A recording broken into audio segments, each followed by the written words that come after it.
독일에서 태어난 프랑스 작곡가 장-폴 이제드 마르티니라는 사람이 프랑스의 시인인 장-피에르 클라리스 플로리안이라는 사람의 소설 셀레스틴에 나오는 시를 가사로 해서 만든 유명한 노래가 있습니다. 사랑의 기쁨이라는 아리아 곡인데요. 우리나라에는 그 프랑스 샹송 가수인 나나 무스크리가 부른 그 음반이 소개되면서 유명해졌다고 합니다. 들으시면 아마 다 아시는 그런 노래일 텐데요. 제목은 사랑의 기쁨인데요. 그 가사 내용을 보면 사랑의 기쁨이 아니라 사랑의 슬픔을 노래한 그러한 곡입니다. 영원한 사랑을 약속했던 연인들이 사랑이 변해서 다른 사랑을 찾아 떠나가는 그러한 슬픈 애가입니다. 그 가사는 이렇게 시작됩니다. 노래 사랑의 기쁨은 한순간이고 사랑의 슬픔만이 영원히 지속된다. 그리고 끝날 때도 똑같은 가사로 사랑의 기쁨은 한순간이지만 사랑의 슬픔은 영원합니다. 이렇게 노래가 끝납니다. 사랑의 기쁨은 영원하지가 않습니다. 사랑이 변하기 때문입니다. 세상에서 우리가 경험하는 기쁨들은 다 조건적입니다. 어떤 조건이 충족되어질 때 우리는 기뻐합니다. 원하는 것을 소유하게 될 때 우리는 기쁨을 느낍니다. 거액의 복권에 당첨되었을 때 또는 매력적 여인의 사랑을 얻게 되었을 때 또는 직장에서 원하던 자리에 올라가게 되었을 때 또는 새 집이나 새 자동차를 가지게 되었을 때 보통 이렇게 무언가를 바라다가 바라는 것을 가지게 되었을 때 우리는 기쁨을 누립니다. 물론 그렇지 않다고 주장하는 사람들도 있습니다. 극심한 가난 가운데서도 행복을 누리는 사람들도 있고 또 힘겨운 삶, 고난 속에서도 기쁨을 누리는 사람이 있을 수 있습니다. 이렇게 주장할 수도 있겠죠. 그런데 사실 가난 속에서 행복을 누리고 고통 속에서 기쁨을 누리는 그 사람도 가난해서 행복한 것은 아닙니다. 삶이 고통스럽기 때문에 기쁜 것도 아닙니다. 그런 어려움 속에서도 행복을 느낄 수 있게 하는 다른 그 무언가를 소유하고 있기 때문에 기쁜 것이지 결핍 때문에 기쁜 것이 아닙니다. 세상에서 가지는 기쁨이 영속적이지 않은 것은요, 다 소유하는 것에서 오는 기쁨이기 때문에 그렇습니다. 적응 현상이라고 한다는데요. 사람들은 적응 능력이 아주 뛰어납니다. 그래서 기쁨을 가져다주는 그런 조건들에 아주 빠르게 적응합니다. 엄청 기쁘다가도 그런 상황들에 금방 둔감해지고 습관화되면 그동안 기쁨의 근원이 되었던 그런 기쁨의 조건들이 더 이상 행복을 주지 않게 됩니다. 사랑하는 연인들의 로맨스를 보는 거 얼마나 짜릿짜릿합니까? 영화나 드라마 같은 데 보면 연인들이 애틋한 사랑을 하는데요. 그런 걸 보고 있으면 그냥 덩달아서 나도 막 그 행복해지는 것 같은 그런 느낌을 받을 때가 있습니다. 저녁마다 헤어지는 게 싫어서 같이 살자고 그렇게 결정하죠. 그래서 결혼합니다. 행복이 영원할 것 같은데요. 활활 타오르던 그 사랑의 불꽃이 곧 시들어버립니다. 그래서 다들 이야기하죠. 사랑으로 사나 정으로 살지. 이렇게 변해버립니다. 그리고 불행과 비극으로 접어드는 사람들도 있습니다. 처음 내 집을 가졌을 때 얼마나 행복한지 모릅니다. 자꾸 집에 가고 싶어갖고요. 출근해서 일하다가도 집에 가고 싶은 마음이 막 들 때가 있잖아요. 여러분들 안 그러셨습니까? 저는 그랬는데. 그런 곳곳이 낡고 작고 좁은 집이긴 하지만 그래도 정말 행복했는데요. 시간이 잠시만 지나면 기쁨도 잠시고요. 점점 불만스러운 것들이 눈에 들어옵니다. 초라해 보이기 시작합니다. 그게 우리가 가지는 기쁨의 모습입니다. 아이들도 그렇습니다. 원하던 아주 값이 꽤 나가는 장난감을 얻게 되면 막 소리 지르고 방방 뛰면서 세상 다 얻은 것처럼 좋아합니다. 그런데 며칠만 갖고 놀다 보면요, 금세 시들해져 버립니다. 나중에는 어디다 두었는지 찾지도 못할 정도로 잊어버리고 맙니다. 처음 기쁨의 조건이 없어지는 것은 아니지만 계속되는 새로움이 없기 때문에 기쁨이 사라져버리고 맙니다. 영원히 시들지 않는 기쁨은 세상에 없는 것 같습니다. 유명한 존 파이퍼 목사님이 이런 글을 썼습니다. 우리가 기쁨을 빼앗기지 않기 위해서는 두 가지가 있어야 된다고, 사실이어야 한다고 했습니다. 하나는 우리가 가지는 기쁨의 원천, 다시 말해서 기쁨의 조건이 영원히 지속돼야 한다는 것이고요. 다른 하나는 우리 자신이 영원히 살아야지만 된다는 것입니다. 만일 기쁨의 원천이나 우리 자신 둘 중에 어느 하나라도 영원하지 않다면 기쁨은 언젠가 사라져버리고 만다는 것이죠. 우리가 영원히 사라지지 않는 기쁨을 소유하려고 한다면 우리를 기쁘게 하는 그 조건들이 영원해야만 합니다. 우리는 소유하지 않고서는 기쁨을 얻을 수가 없는데 과연 세상에 존재하는 것들 중에 영원한 것이 있을까요? 영원한 것을 소유할 수 있을까요? 세상에 존재하는 것은 그 어떤 것도 영원할 수 없기 때문에 우리는 아무리 원한다 해도 영원한 기쁨을 소유할 수가 없습니다. 또한 우리는 아무리 소망해도 원하는 것을 다 가질 수도 없습니다. 우리의 삶을 보면 우리가 원하는 것보다 원치 않는 일들이 훨씬 더 많이 일어납니다. 검퍼슨 법칙이라는 것이 있습니다. 닥터 검퍼슨이라는 사람이 만든 거라고 하는데요. 어떤 일이 일어날 가능성은요, 내가 원하는 것과는 반비례해서 일어난다는 것입니다. 쉽게 얘기하면 일어나지 말았으면 하는 일일수록 꼭 일어난다는 거예요. 우리는 원하는 것보다 원치 않는 상황을 만나기가 더 쉽습니다. 그것이 인생입니다. 불행은 늘 겹쳐옵니다. 기쁨은 아주 잠시뿐인데 고통은 끝이 없습니다. 우리 인생이 그렇습니다. 세상이 원래 그렇습니다. 하나님이 창조하신 이 세상이, 이 선한 세상이 죄로 오염되었을 때부터 세상은 우리 마음대로 되지가 않습니다. 세상이 선이 없이 존재하게 되었습니다. 의인은 없는데 하나도 없다고 성경이 기록하고 있습니다. 세상이 생명에서 떠나버렸기 때문에 이제 세상에 생명은 더 이상 존재하지 않고 사망의 그림자가 드리워지게 되었습니다. 죽음이 만연한, 죽음이 다스리는 세상이 되고 말았죠. 죽음이 뭔지 아시죠? 죽음은 존재의 끝, 마지막입니다. 존재가 그치는 것이 죽음입니다. 영원과는 반대되는 것이죠.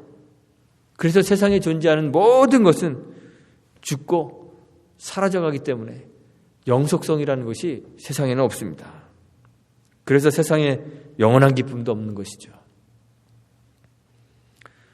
우리는 세상에서 그치지 않는 영원한 기쁨을 결코 얻을 수가 없습니다. 영원한 기쁨이 만약 있다면 그것은 세상의 조건과는 전혀 상관없이 가질 수 있는 것이어야만 한다는 것이죠. 그런데 오늘 시편에 보니까 다윗이 11절에서 영영이 기뻐 외치며 즐거워한다고 했습니다. 다윗이 가지고 있는 이 영원한 기쁨은 과연 어디서 오는 것일까요? 다윗의 인생을 한번 보십시오. 다윗이 기록한 시편들을 보면요, 고난과 고통 가운데서 울부짖는 시들이 참 많이 있습니다. 오늘 본문인 시편 5편에도 원수들의 위협이 다윗의 주변에 있습니다. 시편 5편이 어떤 상황에서 어떤 고난 가운데서 기록되어진 것인지 본문이 말하고 있지 않아서 우리는 잘 알 수는 없습니다. 그런데 그냥 일반적으로 다윗의 삶을 보면 다윗은 아주 험악한 그런 삶을 살았습니다. 아주 오랜 기간 동안 사울 왕에 의해서 박해를 받았습니다. 생명의 위협을 여러 번 경험했습니다. 광야로 도망쳐야 했습니다. 심지어는 적국의 왕 밑으로 들어가서 목숨을 건져야 할 그럴 때도 있었습니다. 수염에 일부러 침을 질질 흘리고 미친 개처럼 성문을 북북 긁으며 미친 척해서 겨우 생명을 부지해야 하는 그런 때도 있었습니다. 왕궁 주변에는 권력을 중심으로 한 그 암투와 알력이 항상 있었습니다. 아들 압살롬에게 쫓겨서 반역 때문에 아들의 칼날을 피하여 후궁들은 그냥 궁에 남겨둔 채 맨발로 급히 왕의 도시를 떠나 도망쳐야 할 때도 있었습니다. 우리는 이 시편 5편이 비록 어떤 상황에서 지어진 시인지는 알지 못하지만 그 상황이 어떤 상황이든지 다윗은 그 어디에서도 도움을 구할 수 없는 극심한 고통의 시간을 보내고 있었음을 알 수 있습니다. 분명합니다. 원수들로 인한 고통이 극심한데 이 다윗이 어떻게 영영한 기쁨, 빼앗기지 않는 기쁨을 얻을 수 있었을까요? 11절에 보니까 다윗은 오직 죽게 피하는 자는 다 기뻐한다고 했습니다. 사울 왕에게 쫓겨다닐 때 다윗은 자기의 손으로 이 오랜 환난을 끝낼 수 있는 아주 결정적 기회를 가질 수 있었습니다. 2번이나 사울을 죽일 수 있는 절호의 기회가 있었습니다. 엔게디 광야의 한 동굴에서 쉬고 있을 때 사울이 발을 가리우러 혼자 동굴 안으로 들어왔습니다. 발을 가리운다는 것은 용변을 본다는 것인데요. 혼자 용변을 보고 앉아있는 사울을 손쉽게 죽일 수 있었습니다. 사울이 10황무지의 광야 그 하길라 산 그 길가에 진을 치고 자고 있을 때에도 다윗은 사울을 죽일 기회가 있었습니다. 아비새가 말하죠. 창으로 찔러서 단번에 땅에 꽂게 하자고 그렇게 다윗에게 요청했었습니다. 그런데 다윗 자신도 이미 기름 부음 받아 이스라엘의 왕으로 하나님 선택받은 그런 자가 되었지만 사울이 이제 더 이상 왕이 되지 못하고 다윗이 이스라엘의 왕이 될 것이라는 하나님의 그 뜻이 분명히 있었지만 그럼에도 불구하고 다윗은 자신의 당연한 권리를 주장하여 손을 들어서 자신을 해하려 하는 자신의 정적 사울을 단번에 제거할 수 있었는데 그렇게 하지 아니하고 사람의 손으로 하나님의 뜻을 이루려 하지 아니하고 하나님에게 모든 것을 맡깁니다. 다윗은 자신의 삶과 생명을 자신의 손이나 세상의 방법이 아니라 하나님의 손에 맡기죠. 다윗이 한 것은 여호와께 피하는 것이었습니다. 다윗이 어떻게 여호와의 손 안에 자신의 거처를 삼고 피할 수 있었을까요? 하나님과 교통하는 것 때문에 그렇습니다. 오늘 1절에서 다윗이 기도하죠. 나의 말에 귀를 기울이사 나의 심사를 통촉하소서. 심사라는 것은요, NIV 영어 성경에서는 my sighing 그랬습니다. 한숨으로 번역했습니다. 이 단어의 원래 의미를 보면 속삭인다, 투덜거린다 이런 의미를 가지고 있습니다. 알아듣기 힘든 희미하고 불분명한 끙끙거림이다. 이렇게 칼빈은 표현했습니다. 끙끙거림. 너무도 슬프고 고통의 무게가 너무도 무거워서 심중의 고뇌를 또렷이 말하기도 어렵고 힘겹고 어려울 때 말로 다 언어로 다 표현할 수 없는 그 내면의 고통을 느끼고 있을 때 주님께 나와 나의 신음소리도 들으신다는 그 하나님에 대한 신뢰를 가지고 하나님 앞에서 그냥 끙끙거리는 것입니다. 신음하는 것입니다. 2절에서는 나의 부르짖는 소리를 들으소서 기도했습니다.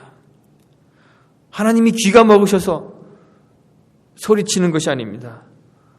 바알과 아세라 선지자들이 자기 몸을 상하게 하면서 잠자는 신을 깨우기 위해 소란을 피웠던 것처럼 주무시는 하나님을 깨우기 위해 큰 소리로 부르짖는 것이 아닙니다. 내면의 그 슬픔, 그 감정이 폭발하여서 진지함과 간절함으로 나의 소리를 들으시는 그 하나님 앞에 울부짖는 것입니다. 힘들지 않아서 기쁜 것이 아닙니다. 내면에 말할 수 없는 고통이 있고 간절함이 있습니다. 그럼에도 다윗이 주님 안에서 주님과의 교통을 통해 주의 보호를 받으며 기쁨을 얻을 수 있는 이유는 하나님이 어떤 분인지 알기 때문에 그렇습니다. 하나님의 성품을 알기 때문에 그렇습니다.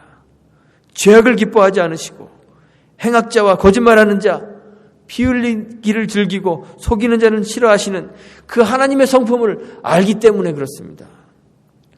다윗의 상황을 보는 것처럼 행악자들은 세상에서 득세합니다.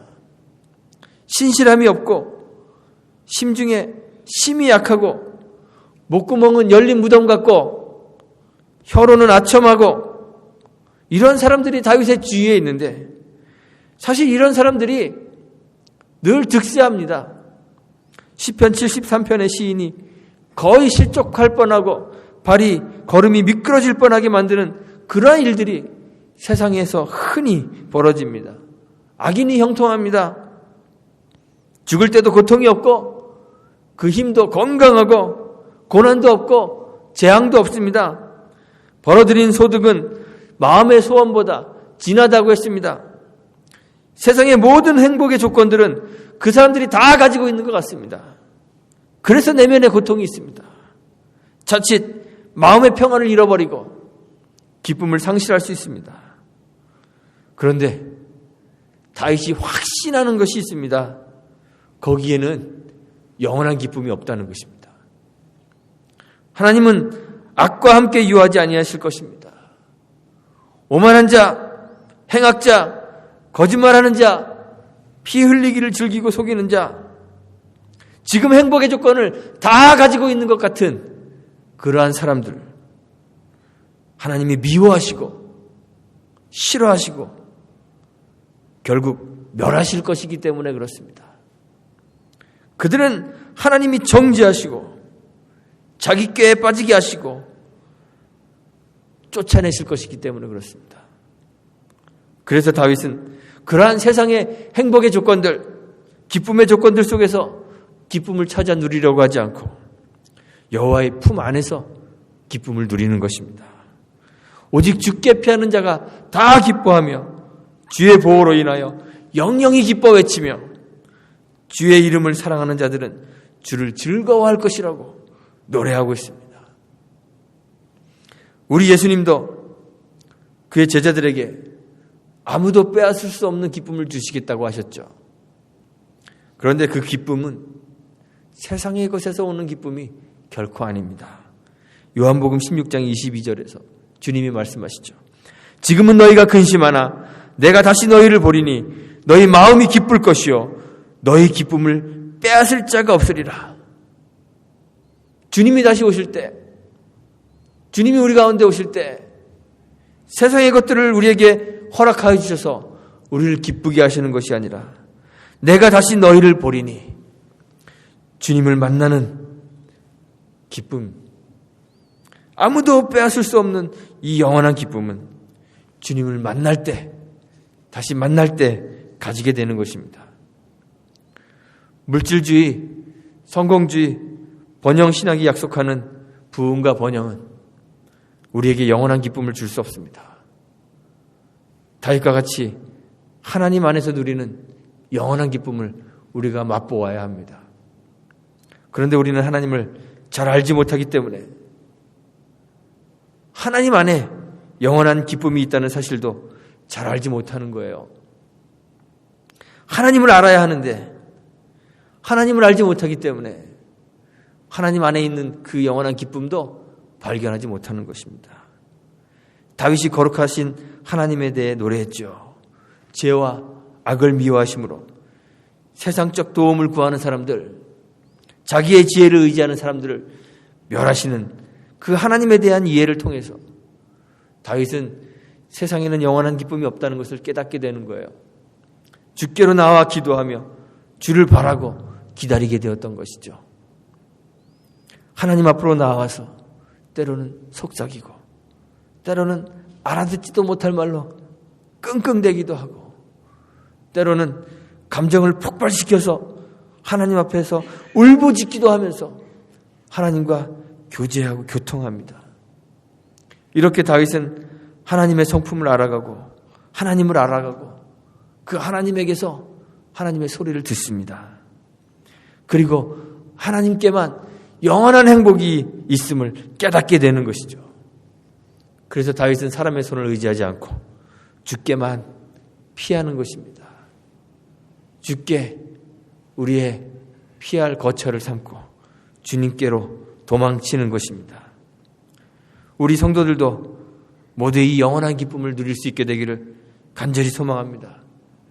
세상은 죄와 사망의 그늘 아래 있기 때문에 세상 속에서는 영원한 기쁨을 누릴 수 없음을 바로 깨닫게 되기를 바랍니다.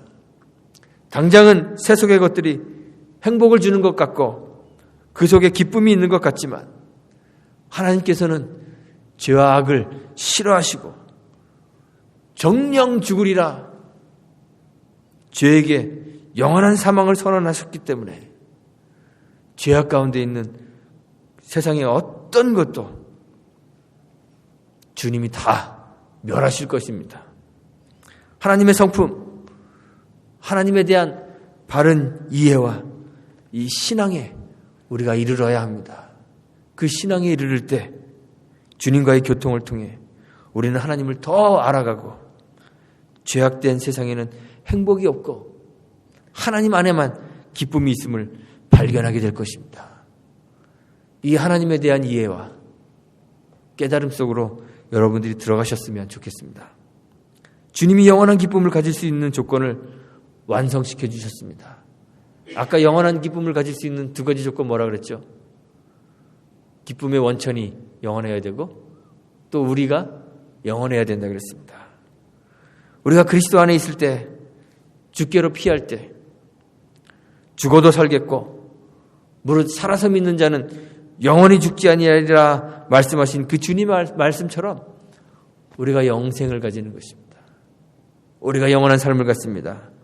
또한 우리의 기쁨의 원천이 세상이 아니라 하나님, 영원하신 하나님 그리스도이시기 때문에 빼앗기지 않는 기쁨을 우리가 누리게 될 것입니다. 다윗과 같이 우리도 수많은 문제 속에 살아갑니다.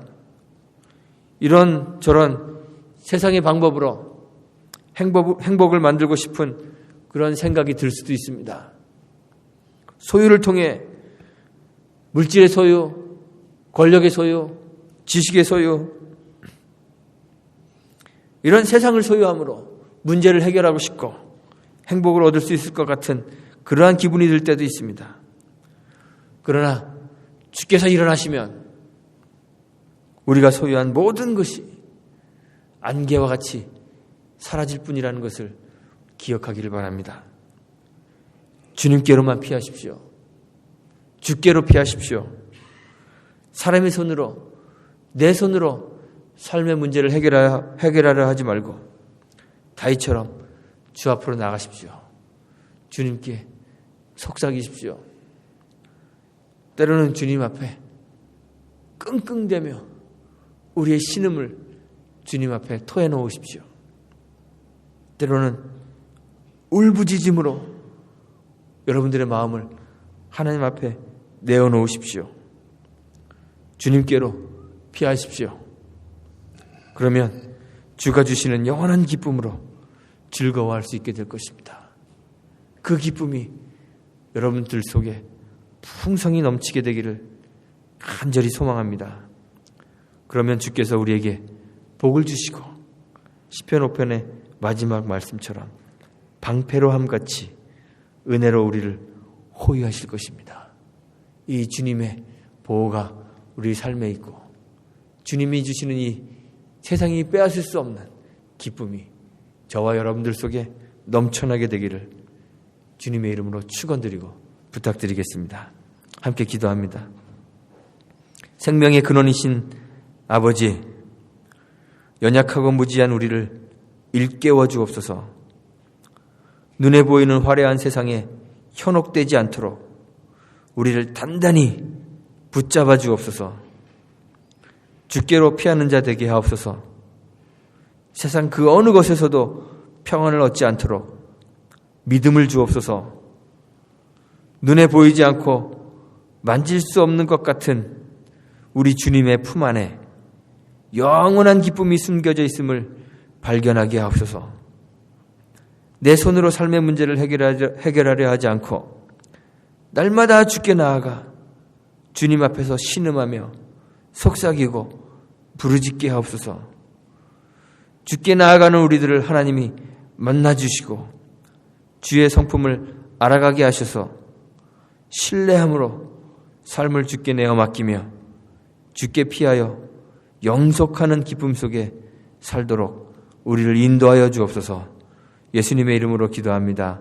아멘.